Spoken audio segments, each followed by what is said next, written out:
એટલે અંતરદ્રષ્ટિ એક એવી દ્રષ્ટિ છે કે મારા તારણહાર ભગવાન છે, આવી દ્રષ્ટિ. પણ એ અંતરદ્રષ્ટિની અંદર એક સુધારો કરવાનો છે. એ કયો? એ સુધારો એ છે કે આપણે જે કાંઈ પ્રવૃત્તિ કરીએ છીએ, સવારે ઉઠીએ ત્યારથી રાત્રે સૂઈએ ત્યાં સુધી જેટલી કાંઈ પ્રવૃત્તિ કરીએ છીએ ને, એનું લક્ષ્ય ભગવાનની પ્રસન્નતા થઈ જાય. તો ભગવાન એવું કહે છે, સ્વામિનારાયણ ભગવાન, કે એની દરેક ક્રિયા ભક્તિરૂપ થઈ જાય. આપણે ખાઈએ, પીએ, નાહીએ, ધોઈએ, ધંધો કરીએ, નોકરી કરીએ, જે કાંઈ કરીએ દરેક ક્રિયા ભક્તિરૂપ થઈ જાય. એવી એક ટેકનોલોજી અંદર બતાવી છે કે આપણે દરેક ક્રિયા ભગવાનને પ્રસન્ન કરવા માટે કરીએ. અંતિમ લક્ષ્ય એ હોય. ઘણી વખત આપણે સકામ ભાવ વધારે હોય છે. સકામ ભાવ એટલે શું? કે આપણે માળા ફેરવશું તો મારું આટલું કામ થઈ જશે. ભગવાન દયાળુ છે, સંકલ્પો પૂરા કરે છે, પણ એક વસ્તુ સમજવાની કે કાયમ માટે પૂરા ન પણ કરે. એ પોતે આપણને ઘણી વખત વધારે સુખી કરવા માગતા હોય, આપણું ધારેલું ન થવા દે, ત્યારે આપણને બહુ દુઃખ થાય. બાળક અમુક વખત અગ્નિ પકડવા જતો હોય, માતા પકડી લે ને બાળકને બહુ દુઃખ થાય, પણ એ વખતે એના ભલા માટે હોય છે ને સમજાતું નથી. એક વસ્તુ સમજાઈ જાય કે એ મારા હિતકારી છે તો વાંધો ના આવે. ઘણી વખત સત્સંગની અંદર જે પ્રવેશ થતો હોય છે, મોટાભાગે કેવો થતો હોય છે? આવી રીતે કંઈક ઐશ્વર્ય, ચમત્કાર કે પરચો થાય, પ્રમુખ સાહેબ મહારાજ આશીર્વાદ આપે ને કામ થઈ જાય, એટલે થાય કે આ સત્સંગ સાચો, અને પોતે સત્સંગમાં જોડાઈ જાય. એવી રીતે તો ઘણા બધા ભક્તો સત્સંગમાં જોડાય છે, એનો વાંધો નથી.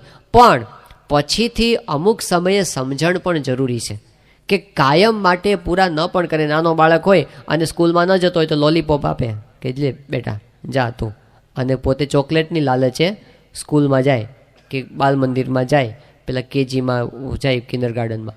પણ એ છોકરો જ્યારે કોલેજમાં આવી જાય અને પછી એને ચોકલેટ આપવી પડે તો એ કરુણ પરિસ્થિતિ કહેવાય.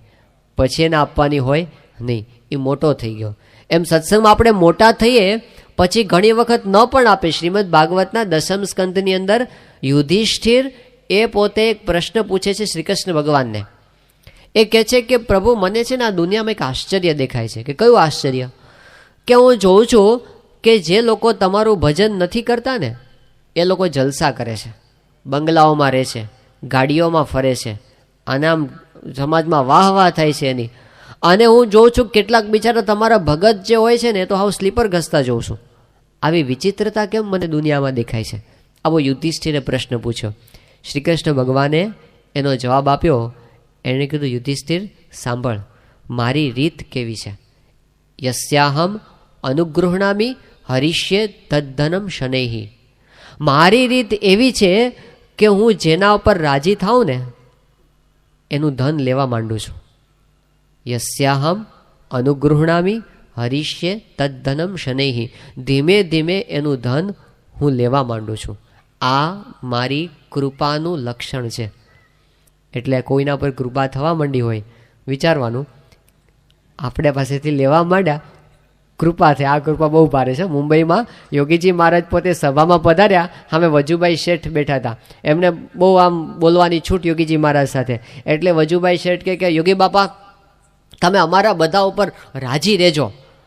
યોગી બાપા કે વજુભાઈ, જો અમારો રાજીપો થાય ને તો બૈરા મરી જાય, છોકરા મરી જાય, ધંધામાં ખોટ જાય. એ કે ના ના, એવો રાજીપો નથી જોતો, એવો આપણને પોસાય એમ નથી. જોકે મોટા પુરુષ દયાળુ છે, ભગવાન દયાળુ છે, એવું નથી કરતા કે બધાનું બધું લઈ લે છે.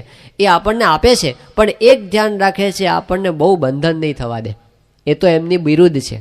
એને આપણને વધારે સુખિયા કરવા છે, એટલે સંસારમાં બંધન નહીં થવા દે. ગુણાતીતાનંદ સ્વામી કે રૂપવાન સ્ત્રી, જાજુ દ્રવ્ય અને સારી મેળી મળી, તે સત્સંગીને પણ માયાનું બંધન થયું. માટે એ તો જેવું તેવું સાધારણ મળે એ સારું છે. બહુ મળે ને બંધન થઈ જાય. અત્યારે આપણે બેઠા છીએ, આ પારાયણમાં આવીને 1.5-2 કલાક આપણે કાઢવાના, પણ ધારો કે આપણામાંથી કોકને ગુજરાતના ચીફ મિનિસ્ટર બનાવી દે અને પછી કે તમે અમારી પારાયણમાં આવજો ને, મને ટાઈમ નથી.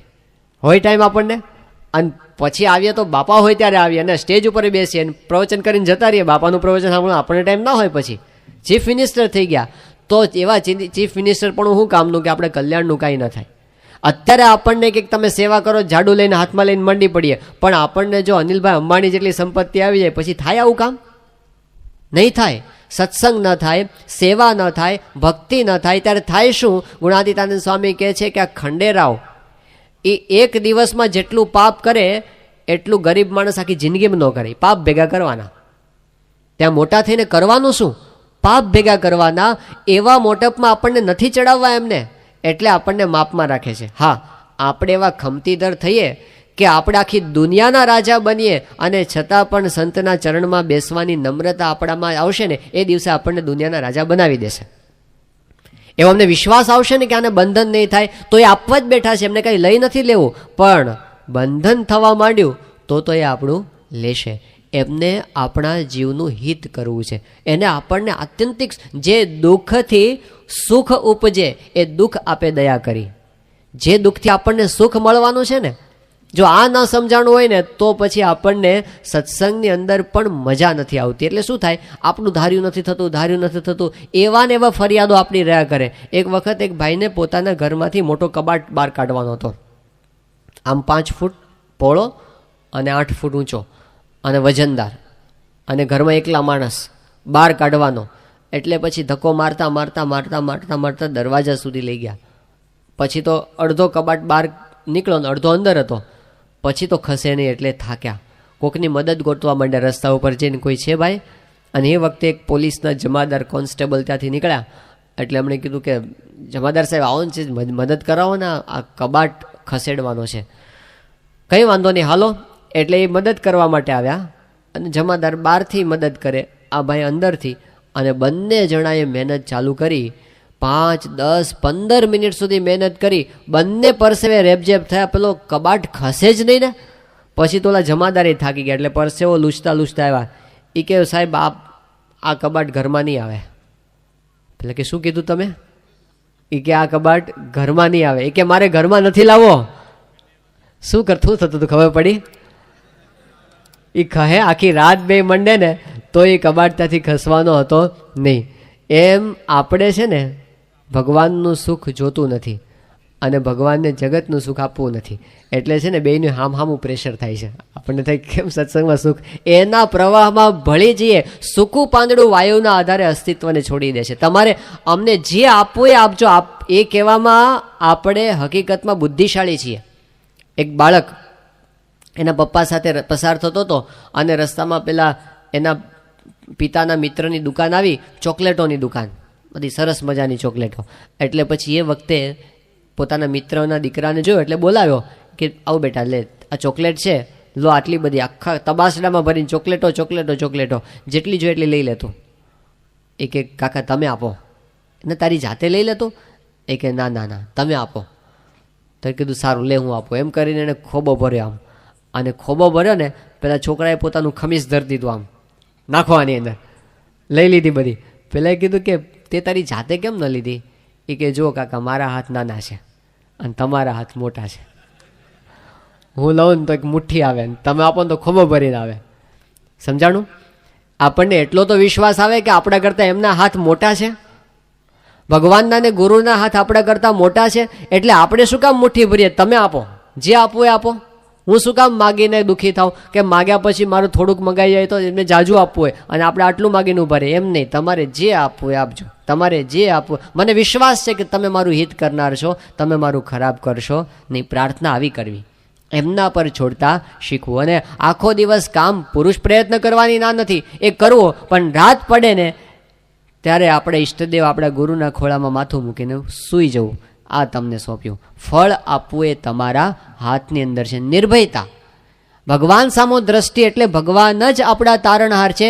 અને ભગવાન સામે દ્રષ્ટિ એટલે જે કરવું એ ભગવાનને રાજી કરવા માટે કરવું. કે હું આટલું કરું, તમે મારા માટે આટલું કરો. એ સોદાબાજી છે. આ બધી માનતાઓને બધું છે ને સોદાબાજી. પેલા સંતો વાત કરે છે કે હનુમાન દાદાને પેલો પ્રાર્થના કરતો હતો એક વણિક, કોઈ તો માફ કરજો, આ તો વધારે એનું જ કહેવાય છે બધું. જ્યારે લોભની વાત આવે ને ત્યારે, એ હનુમાન દાદા જો તમે આમ મને રાજી થઈ અને 5 લાખ રૂપિયાની લોટરી લગાડ દો તો હું તમને 1 ડબ્બો તેલ ચડાવું. હનુમાન દાદા બોલ્યા, મૂર્તિમાંથી બોલ્યા, એ કે આ તું મારી સાથે સોદાબાજી કરે છે. હું તને 5 લાખ રૂપિયા આપું, તું મને 1 ડબ્બો તેલ ચડાવે. એના કરતાં હું એક સ્વિમિંગ પુલ બનાવીને તેલનું ટેન્કર ખાલી કરીને ધુબાકા ન મારું.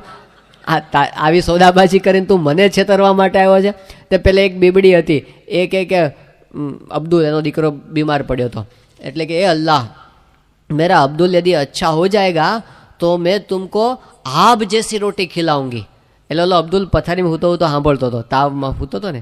એ કે અમ્મા અમ્મા तू अल्लाह को कहती है कि यदि मैं अच्छा हो जाऊंगा तो तू उसको आब जैसी रोटी खिलाओगी, इतनी बड़ी तावड़ी कहाँ से लाओगी? तो कि चुप, मैं तो अल्लाह को फौसला रही हूँ.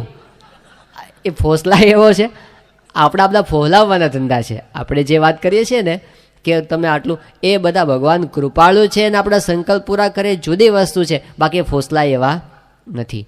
એના ઉપર તો આપણે સમર્પિત થવાનું છે. સાચો પ્રેમ, સાચી ભક્તિ શું છે કે ભક્તને એમ થાય કે હું ભગવાન માટે શું કરી નાખું, અને ભગવાનને એમ થાય કે હું ભક્ત માટે શું કરી નાખું. આપણે શું કામ માગીએ? આપણે એના થઈ જઈએ, પછી એને બધી આપણી ચિંતા છે, તો ચિંતા કરવાનું એના પર નાખતા શીખવું અને આપણે ચિંતાથી મુક્ત થવું, આ સકામ ભાવથી મુક્ત થવું. શ્રીજી મહારાજે પોતે વચનામૃતમાં વાત કરી છે કે સત્સંગ કરવો તે એવી ઈચ્છાથી ન કરો કે મારે દીકરો નથી તો દીકરો થઈ જાય, કે મને ધંધામાં ખોટ નથી, ખોટ જાય છે તો પૈસા બહુ થઈ જાય, કે પછી મારા શરીરમાંથી રોગ ટળી જાય. મહારાજે કીધું કે આવી ઈચ્છાથી જો સત્સંગ કરે તો એના નિશ્ચયમાં વિઘ્ન આવે, કારણ કે એણે પોતે નક્કી કર્યું છે કે મને આવી જ રીતે જો ભગવાન રાખે તો જ સાચા, નહીતર ખોટા. એક સ્વામિનારાયણ ભગવાન પાસે એક ભાઈ આવ્યા હતા, તે એને એવો સંકલ્પ કરીને આવ્યા કે આ ભગવાન જો સાચા હોય તો હું જ્યારે એમની પાસે પગે લાગવા જાઉં ત્યારે એની ડ્યુટી ઉપર મને રૂપિયો મૂકવા દે.